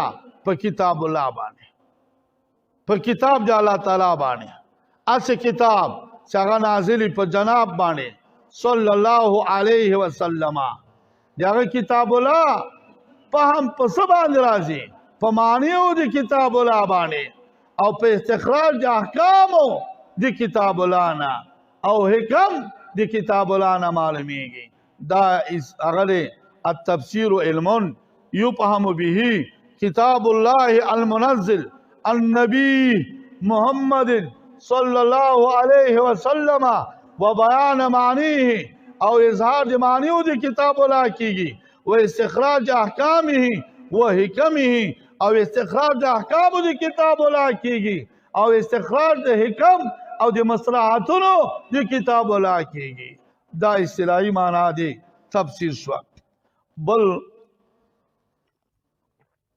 دې ترڅنګ تعویل له تعویل څه ته وایي تعویل په لغت کې رجوع ته وایي یو ډېر معناګانې وي یو معنا ته رجوع کې د تعویل لغتن او په اصطلاح کې تعویل علما ډېر خبرې کړې دي ابو عبیده لوی عالم تیر شوی هغه وایي دا تفسیر او تعویل په معنا واحد سره دي دواړو په منځ کې تساوي دي دواړو په منځ کې اتحاد دی او دواړه مرادف دي یو د بل ردیف دی او دا د متقدمین علماو رای امدا دی دا دې رای د تساوي دی بین تفسیر و تعویل الترادف التساوی د نصب اربعه څخه نسبت د ترادف نسبت د مساوات دی امام راغب اصفهانی رحمه الله هغه بیا فرمایي تفسیر عام مطلق دی تعویل اخص مطلق دی د نصب اربعه څخه عموم خصوص مطلق دی څه مطلب اکثره چې استعمالیږي تفسیر په الفاظو کې اکثره چې استعمالیږي تعویل په معنیو کې تاسو پوهیږئ نو هغه تفسیر تعلق د الفاظو سره دی د تعویل تعلق د معنیو سره دی دا دویم خبره دی درېمه خبره دا دی تعویل مستعملیږي اکثرا په کتب الهیو کې او تفسیر استعمالیږي په کتب الهیو او په کتب غیر الهیو کې نو تعویل خاص مطلق شو او تفسیر عام مطلق شو قانون داره د خاص طرف نه موجبه کلیه صادقیږي هر تعویل تفسیر دی خو هر تفسیرو تعویل نه دی دا درېمه خبره څلورمه خبره تفسیر اکثره استعمالیږي په مفردات او الفاظو کې او تعویل اکثره مستعملیږي په جملو او په مرکباتو کې نو هغه تعلق د مفردات سره دی د تفسیر او د تعویل تعلق د جملو او د مرکباتو سره دی دا پنځم فرق تفسیر التا قاطعیت موجودی تیقن موجودی چې مراد د لفظ همدا دی بل نه دی شهادت علی الله موجودی چې دا مراد دی بل څه نه دی او تعویل یو د محتملات ترجیح ورکول دي بغیر د قاطعیت نه بغیر د تیقن نه بغیر د شهادت علی الله نه نو تفسیر مبنا په قاطعیت په تیقن دی او د تعویل مبنا بدون د قاطعیت بدون د اگر تقین دی نو د دې دواړو په منځ کې د نصب اربعونه بیا نسبت د تبعیل شو ځکه تفسیر مبنا په قاطعیت شو او د تعویل په مبنا په غیر قاطعیت شو نو نسبت د دې دواړو په منځ کې نسبت د تباین شو. او بعض علماء وی تفسیر هغه دی چې هغه یا معنا حقیقي وي یا معنا مجازي اخیستل شوي.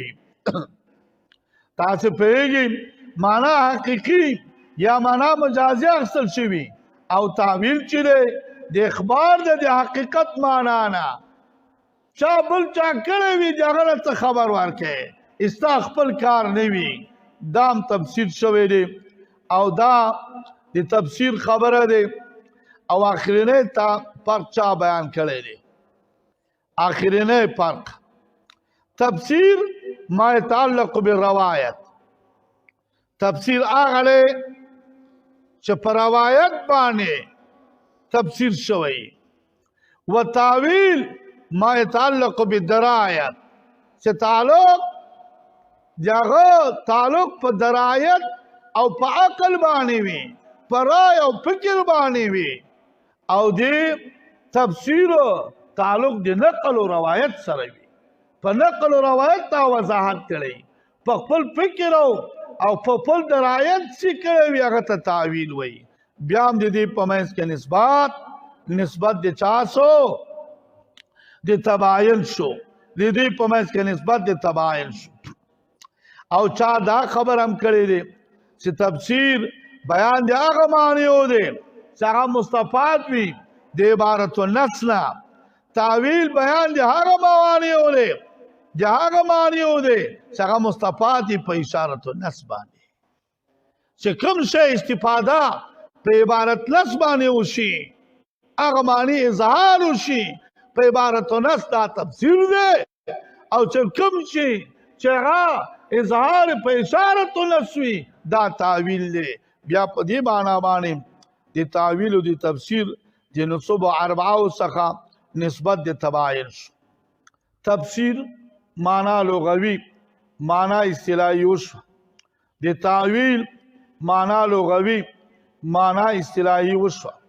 د تفسیر او د تعویل په منځ کې نسبتونه بیان شو، یا نسبت د ترادف او نسبت د اتحاد دی، یا نسبت د عموم خصوص مطلق دی، او یا نسبت د تباین دی. دا موضوع د تفسیر. د علم تفسیر تعریف لري، موضوع لري، غرض لري. موضوع د علم تفسیر آیات القرآن من حیث فهم معنیها. آیاتونه د قرآن دي په اعتبار د فهم د معنیو د آیاتونه د قرآن. دا موضوع دی. موضوع په علم کې هغه نقطه مرکزي وي. د علم تفسیر نقطه مرکزي چې د آیاتونه د الله تعالی دي، آیاتونه د قرآن دي په اعتبار د فهم راوستلو، پوه راوستلو په معنیو د آیاتونو باندې. دا موضوع د علم تفسیر دی. او غرض د علم تفسیر نه، فائدہ د علم تفسیر نه فوز بسعادت الدارین، کامیابی حاصلول په دوو نیکبختیو. یو نیکبختی د دنیا او بل نیکبختی د آخرت باندې. د باندې دا حاصلول. او سوګي چې غرض د تفسیر اعتصام منګولې لګول په کتاب الله باندې. او سوګي چې غرض د علم تفسیر قدرت حاصلول په استنباط د احکام شرعیه باندې. دوستانو آخر کې خبره دو خبرې کو نور بس کو. حاجت علم تفسیر ته دا ډیر مهم دی.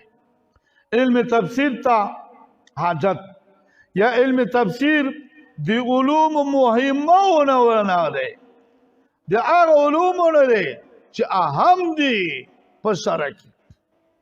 او دا به خوابه که علم تفسیر باندې به علم راولي. ځکه د آیات نه معلومیږي افلا یتدبرون القرآن.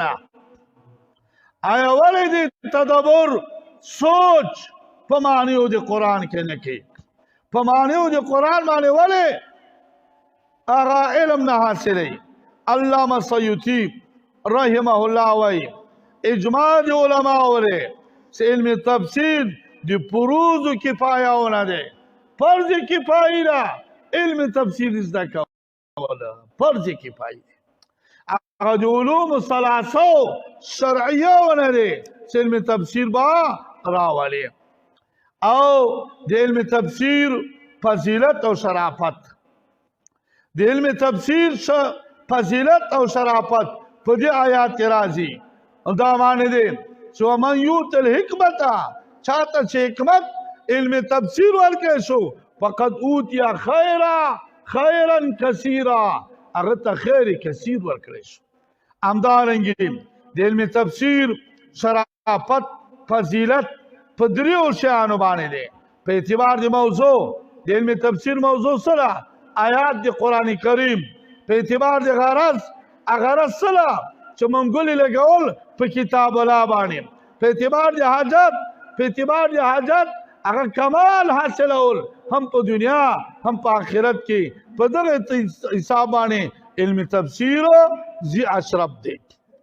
اقسام د علم تفسیر، اقسام د علم تفسیر، کله کله تفسیر د قرآن په قرآن کې کی، یفسر القرآن بالقرآن، تفسیر د قرآن په قرآن باندې کیږي.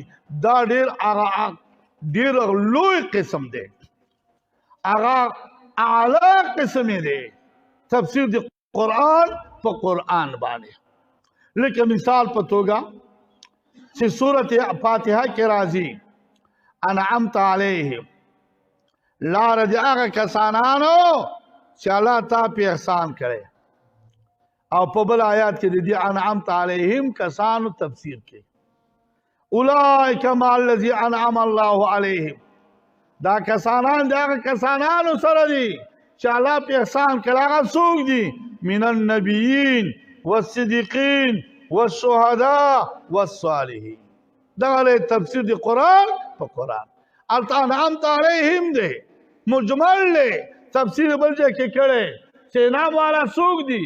انبیاء علیه الصلاة والسلام دي، صدیقین دي، شهدا دي، صالحین دي. دا تفسیر د قرآن په قرآن باندې دی. کله کله تفسیر د قرآن په سنت باندې وي، کله کله تفسیر د قرآن په سنت باندې وي. لکه په قرآن کې راغلی دي غیر المغضوب علیهم ولا الضالین، دې تفسیر حدیث کړی دی. جناب فرمائے ان المغضوب علیہم الیہود ان الضالین النصارى. دا تفسیر دی قرآن شو په سنت رسول الله صلی الله علیه وسلم. او کله کله تفسیر دی قرآن په اقوالو دی صحابه باندې کی، په اقوالو دی صحابه، هغه صحابه چې د جناب صحبت کې شرکت کړي، دغه هغه حالت دی وحی لیدلی دی او د جناب دی صحبت نه برخمن دی، د جناب دی صحبت نه بابرکت دی، هغه په تفسیر باندې ښه پوهیږي. درېمه مرتبه تفسیر دی قرآن په اقوالو دی صحابه رضی الله تعالی عنه. د هغه مثال به تاسو ته زه پیش کړم، زر زر به یې وایي. عبدالله بن عباس رئیس المفسرین، ترجمان القرآن، عبدالله بن عباس. دا عبدالله بن عباس رئیس د مفسرینو دی، ترجمان د قرآن کریم دی. دا په څه شوی جنابو ته دعا کړې وي چې الله دته علم په دین کې ورکړي.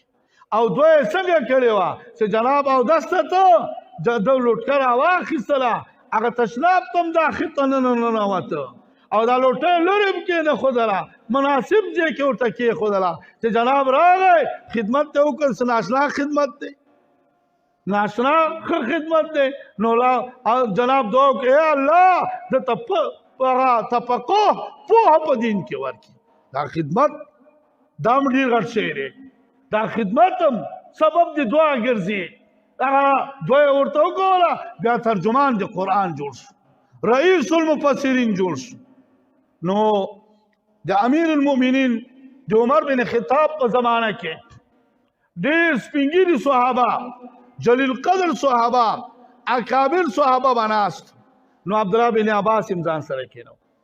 عبدالرحمن بن عوف ورته فرمایي یا امیر المؤمنین، د عبدالله بن عباس په شان کې زموږ مسیح دي، هغه کورو کې ناست دي کسر سړی دی ته دا موږ سره په مجلس کې کښېنئ دا خو به غیر مناسب کار وي وایي نه دې کې کمال دی تاسو معلومات نشته کمال ما ته معلوم دی یو وخت کې دا صحابه اکابر صحابه راټول کړل عبدالله بن عباس ته دعوت ورکړ چې ته راشه نو عبدالله بن عباس پوه شو چې د دې اعتراض جوابول غواړي د عمر بن خطاب د صحابه جواب اعتراض جوابول غواړي ټول کېناست نو چې کېناست عبدالله عمر بن خطاب ویلي وایي د دې آیات او د دې صورت نه څه مطلب دی اذا جاء نصر الله والفتح لدې نه څه مطلب دی صحابه وویل چې دنه مطلب دا دی چې جاله استغفار یادوي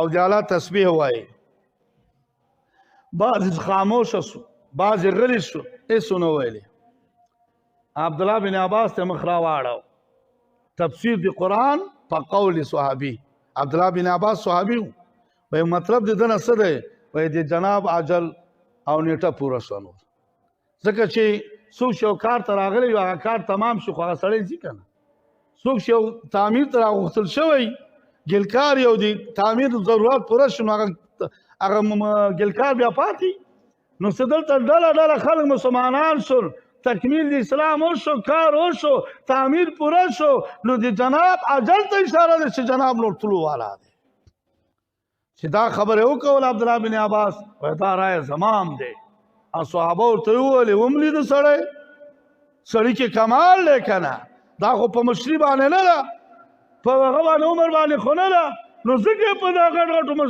صحابهو کې دا کېنوم دکې غټ کمال دی نو دې وجې نه دا تفسیر د چا شو د قرآن شو په قول صحابي باندې نو دوستانو تفسیر دا تفسیر چې دی په تابعینو کې هم موجود و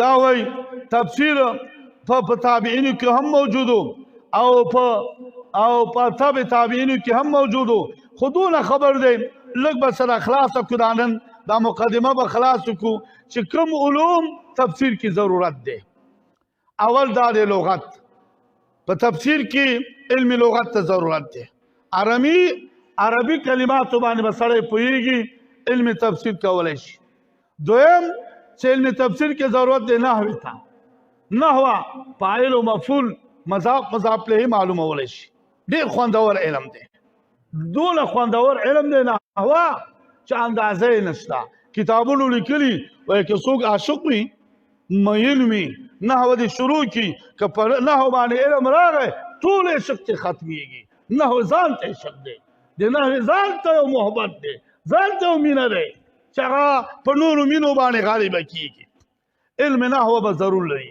علم صرف باندې به علم لري همدارنګې هغه دا دی چې علم معنی باندې به ضرورت لري علم معنی باندې به علم لري علم معنی علم بیان علم بدیع دا به لري علم قرائت باندې به علم لري په اصول د دین باندې به هغه لري اصول فقه باندې به هم لري اسباب د نزول باندې علم لري ناسخ و منسوخ به هم پېژني او فقه به هم پېژني بیا په علم باندې به تاسو کار کیږي خبره دا دی په حدیثو مبارکو باندې به علم لري همدارنګې داسې سړی به وي چې الله تعالی به علم لدني ورکړی وي العلم علمان کتاب العلم الکسبي وعلم لدني یو علم کسبي ده چې په مدرسو کې زده شوی یو علم د الله له طرف نه ورکړی شوی د الله له طرف ورکړی دا علم لدني دی او کتابونو لیکلي علم لدني هغه چاته الله ورکوي چې کوم علم زده کړي په هغه عمل وکړي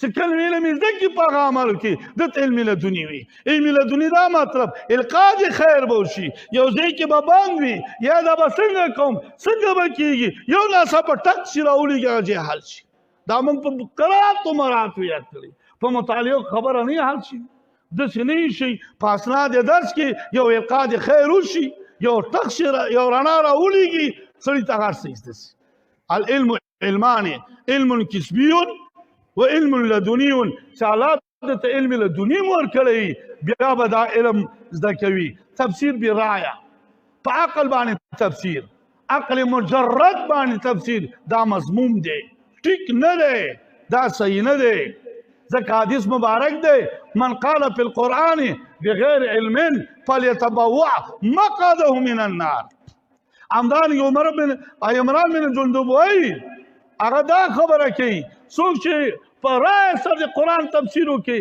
اگر که حق ته ورسېږي فقط اخطا دا خطا شوی دی خو یو هغه رایه چې د مجتهد رایه وي د عالم رایه وي چې دی په نور د تفسیر په قرآن پیدا نه کړي تفسیر په سنت پیدا نه کړي تفسیر په اقوال صحابه پیدا نه کړي په رایه د مجتهد باندې چې هغه مجتهد وي په علومو عبور ولري بیا په داسې رایه باندې تفسیر دا ممدوح دی مضموم نه دی هغه رایه باندې تفسیر مضموم دی چې هغه رایه مجرده خالي وي هېڅ بلا پکې بلا څه نه وي هغه بیا مخه نه دی نو د دې وجې نه تفسیر په دې باندې دا طبقات د مفسرینو اوله طبقه د مفسرینو هغه څوک دی هغه د تابعینو په زمانه کې اولنی تفسیر شروع شوی دی اولنی تفسیر چې هغه مجتهدینو ابو علیو سید بن جبیر شعبی مجاهد بن جبر ضحاک بن مزاحم اکرمه حسن بصری عطا بن ابي رباح نو په زمین کې دا سوال محل شو اولنی تفسیر په تابعینو نه شروع شوی دی تابعینو زمانه کې تفسیر شروع شوی اولنی تفسیر ابو علیہ سید بن جبیر شعبی مجاهد بن جبر ضحاک بن مزاحم اکرمه دی کړی دی او بیا وروسته نقله د تفسیر دی چې دې تفسیر کړی د نورو خلکو را نقل کړی دې ته نقله د تفسیر وایي همدارنګې بعضې مرجحین دي چې چا تفسیر کړی په یو کلمې په ډېرو معنیو تفسیر کړی یو معنا ته ترجیح ورکول دا مرجحین دي تفسیر دي او غټ غټ تفاسیر چې دي دوستانو چې هغه معتمد تفاسیر دي ابن جریر طبری دی ابن ابي حاتم دی او امام قرطبی دی جساس دی تفسیر کشاف دی تفسیر رازی دی خازن دی مظهری دی دا تفاسیر دی مختلف تفاسیر دی له دغه نه به موږ اخذ کوو او په دغه به موږ روان یو نو دغه ځای پورې موږ سبق ویلی الله تعالی دې موږ او تاسو ټولو ته عمل پرې نصیب وکړو درود شریف وایي اللهم صل علی محمد وعلى ال محمد كما صليت على ابراهيم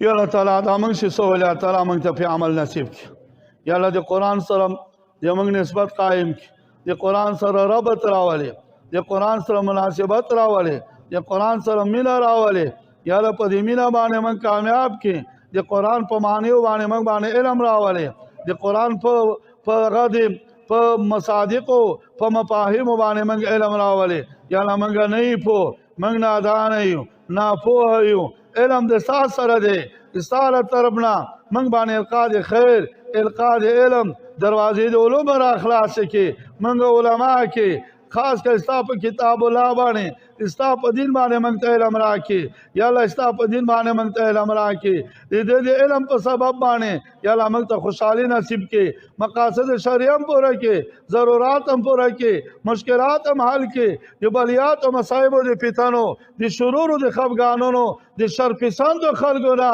او د امراضو نه د خفګانیو د پریشانیو نه په خپل حفظ امان کې مساتې یا الله تعالی دا نظام چې تا راکړی دی په محض نصرت تا راکړه یا الله په محض نصرت قوام دا دائمواله بقای نصیب کړي یا الله دا نظام د خلل او زلل نه وساتې یا الله د خلل او زلل نه وساتې څوک چې دا نظام تخریبوي که د هدایت چانسي یا الله ته د هدایت وکړي که هدایت چانس نه ذلیله کې افغانان متحد متفق دیو بدن او دیو جسد حیثیت ورکړي او بیا د څه وخت نشي چې افغانانو کې اختلاف او ورور وژنه او یو بل ته ناست په اختلاف په عداوت کې من ټول ورونه وګرځي تیر په تیر آینده افغانان متحد لري ټول مسلمانانو کې اتحاد اتفاق راولي حرمین د یهودو نصاراو نه خلاص کې مسلمانانو کې اتفاق په اتحاد راولي